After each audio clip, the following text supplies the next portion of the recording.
Okay, so have you ever like thought about how companies just seem to know what we want Mm. even before we do? It's kind of freaky. Like, how did they know that this shade of lipstick or that Right. flavor of ice cream was going to be a huge hit? Yeah. Well, the answer a lot of times is something called marketing research. Uh-huh. And that's what we're going to be diving into today. Okay. We've got some really interesting sources that I think are going to help us like really get into Yeah. the nitty-gritty of this whole thing. Awesome. So imagine this. You're launching a brand new product. Oh, You wouldn't just like throw it out there and just cross your fingers and hope for the best, right? right. You'd want to like map out your route, understand the terrain, Mm. maybe scout out the competition a little bit. Yep. Well, marketing research, it's kind of like that roadmap for businesses. Uh-huh. It's like guiding them to make smart decisions, Yeah. avoid those like costly detours along the way. Exactly. You got it. Marketing research is all about gathering and analyzing data to make informed decisions about your market, your product, Mm-hmm. and most importantly, your customers. Okay. It's about reducing those risks and really maximizing your chances of success. Okay. Whether you're launching something brand new or trying to understand what makes your current customers tick. So instead of just relying on gut feelings, Yeah. companies are actually using data to kind of get a clearer picture of what's going on. Mm-hmm. I'm intrigued already. Exactly. Let's say you're a company and you're trying to figure out if there's even a demand for your product. Okay. That's where marketing research comes in. It helps you answer those questions like, Yeah. what are the current trends in the market? Who are your competitors? And perhaps most importantly, Okay. what are the needs and wants of your target audience? This sounds like this whole marketing research thing helps to like avoid Yes. those embarrassing moments where you launch something and nobody even wants it. Totally. Like, remember those clear Pepsi bottles back in the day? Oh, yeah. Maybe they should have done a little bit more marketing research. Yeah, they should have.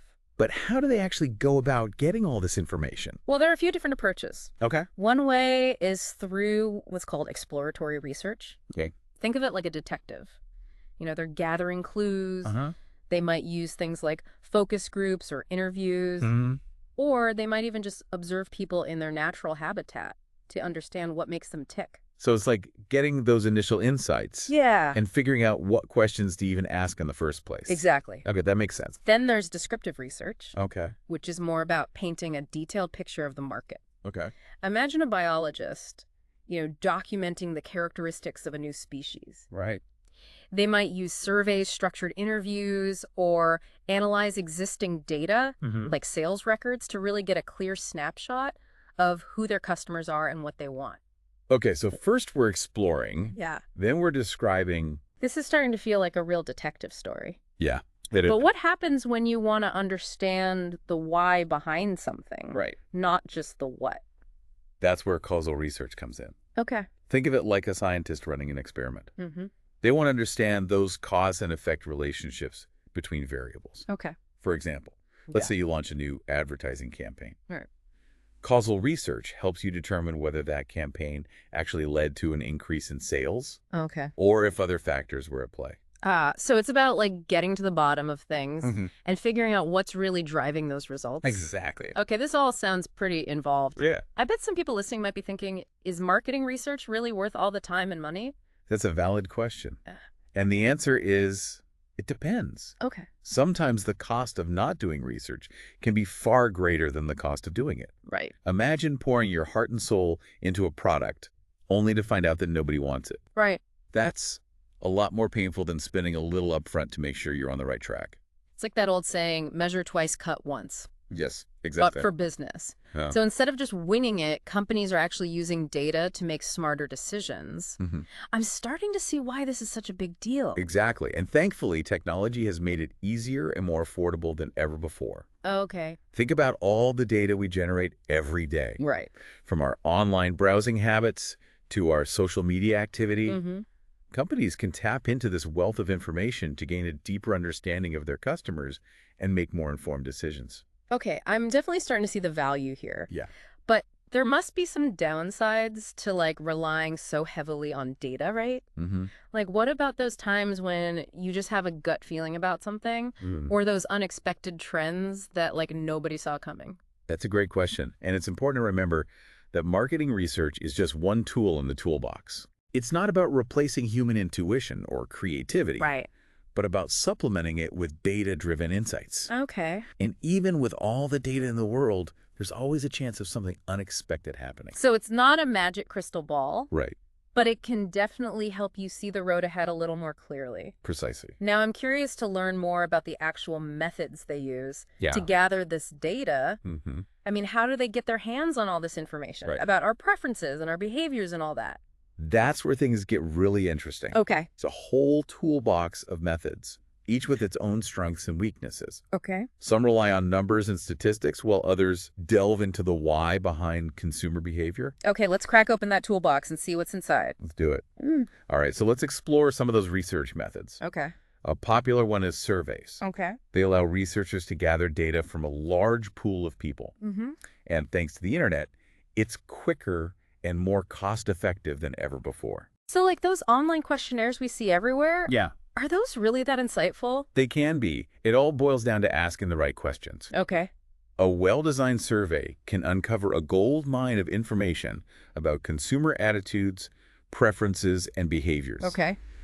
It's not just about ticking boxes. It's about understanding the motivations and drivers behind those choices. So it's like those personality quizzes, but for understanding what makes people buy things. Exactly. Okay, I can see how that would be valuable for businesses. Yeah, But what about those methods that dig a little deeper? right. The ones that go beyond just the numbers? And that's where qualitative research comes in. Okay. Think of it as exploring the why behind the what. Okay. Focus groups are a classic example. Mm-hmm. You bring together a small group of people and have a guided conversation about a particular topic. So instead of just asking, do you like this product? Right. You're trying to understand why they like it. Exactly. Or maybe why they don't. Exactly. And by observing how people interact and share their opinions, Yeah. researchers can uncover those hidden motivations and insights that might not be apparent from a survey alone. It's like you get a glimpse into their thought process. Yeah. You can like see the gears turning in real time. Yeah, I bet that can lead to some surprising discoveries. it does. So what other methods fall under this qualitative umbrella? Well, there are in-depth interviews Okay. where researchers have one-on-one conversations to really delve into an individual's experiences and perspectives. Okay. This can be incredibly insightful for understanding complex or sensitive topics Yeah. where you need to go beyond the surface level. So it's like getting those personal stories Yeah. and really understanding what makes each individual tick. Exactly. That's fascinating. Then you have observational research. Okay. This is where researchers become almost like anthropologists, Okay. observing people in their natural environment to see how they interact with products or services in the real world. So instead of asking people about their shopping habits, Right. you're actually watching them navigate the aisles. Yeah. That sounds like a sneaky way to get some honest insights. You could say that it's a great way to uncover those unspoken needs and behaviors that people might not even be aware of themselves. I'm starting to see how all these different methods can work together to create a more holistic understanding of the market. Mm-hmm. It's not just about numbers or gut feelings. Right. It's about using a variety of tools to get the most accurate picture possible. Absolutely. And there are many other methods out there, Right. each with its own strengths and weaknesses. Okay. The key is to choose the right tool for the job, depending on what you're trying to understand.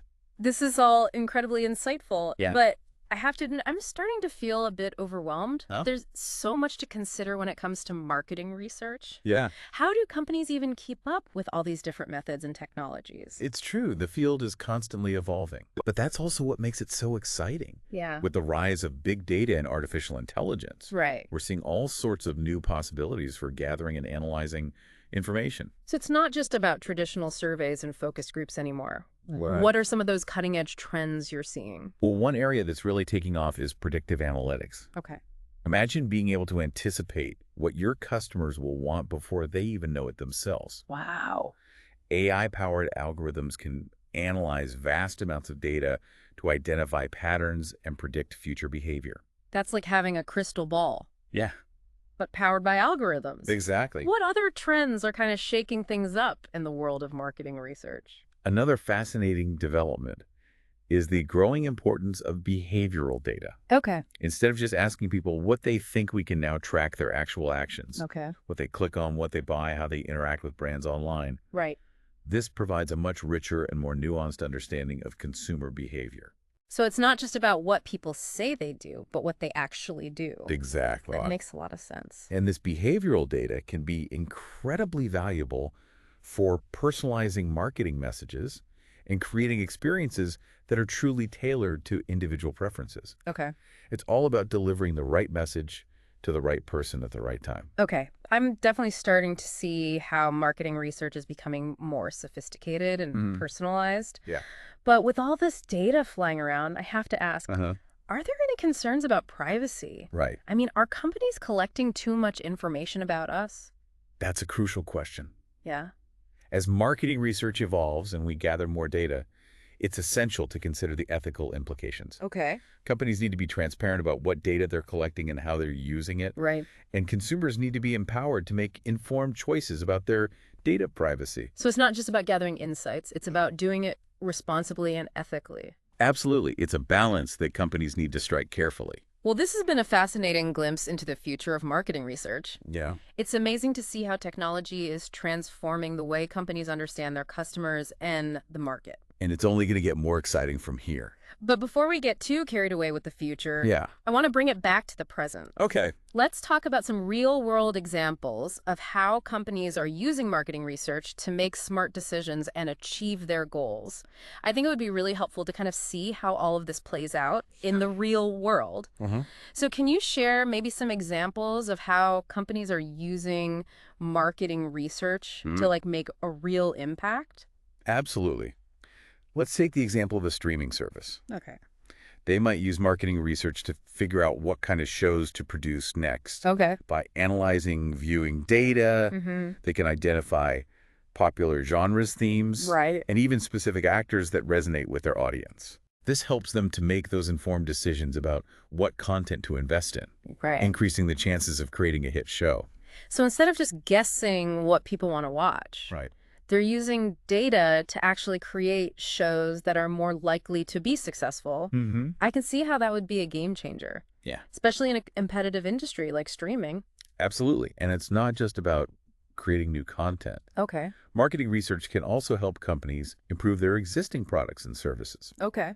So think about a company that makes running shoes. Okay. They might conduct focus groups with runners to get feedback on the comfort, the design, the performance of their shoes. So they're listening to their customers and using that feedback to make their products even better. Exactly. That's a smart way, I think, to build loyalty and stay ahead of the competition. It is, and it goes beyond just product development. Okay. Marketing research can also help companies optimize their marketing campaigns.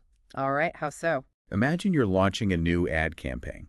Okay. You could use what's called A/B testing, Okay. which is a type of causal research to compare different versions of your ad and see which one performs best. Oh, okay. This allows you to refine your message and target your audience more effectively, Right. maximizing your return on investment. Ah, so that's how they figure out which ads actually work. Yes. I always wondered about that. Yeah. But it sounds like marketing research isn't just for big companies with huge budgets. Right. Can smaller businesses benefit from this too? Absolutely. In Yeah. fact, with the rise of affordable online tools and resources, Okay. marketing research is becoming increasingly accessible to businesses of all sizes. Oh, okay. So a small local bakery, for instance, could use social media listening tools to see what people are saying about their products, identify trends in customer preferences, Right. and even get a sense of what their competitors are doing. So even a small business can tap into these insights and use them to make, smarter decisions. Exactly. That's encouraging to hear. Uh-huh. But I have to ask, with all this emphasis on data and analytics, Yeah. is there a risk that we're losing the human touch in marketing? That's a really important point, and it's something we need to be mindful of. Okay. At the end of the day, marketing is about connecting with people, understanding their needs, and building relationships. Right. Data and analytics can be incredibly powerful tools, Yeah. but they shouldn't replace human empathy, intuition, and creativity. So it sounds like it's all about finding that balance, using data to inform our decisions, but still remembering that we're dealing with real people, with real emotions. It's about using data to make smarter decisions, but always keeping the human element at the heart of everything we do. This has been such an eye-opening deep dive. I feel like I'm walking away with a whole new appreciation for the world of marketing research. Good. I'm glad. That's not just about numbers and data. It's about understanding people, Mm. anticipating their needs, and creating products, services, experiences that truly resonate with them. Well said. It's a fascinating field, and I hope our listeners will continue to explore it Yeah. and discover how it shapes the world around them. And on that note, we'll leave you with this next time you see a product you love or an ad that really speaks to you. Yeah. Think about the marketing research that might have gone into it. It's a hidden world that influences so much of our daily lives, and understanding it can give you a whole new perspective Mm. on the power of information and insights. Thanks for joining us for this deep dive, and until next time, keep exploring.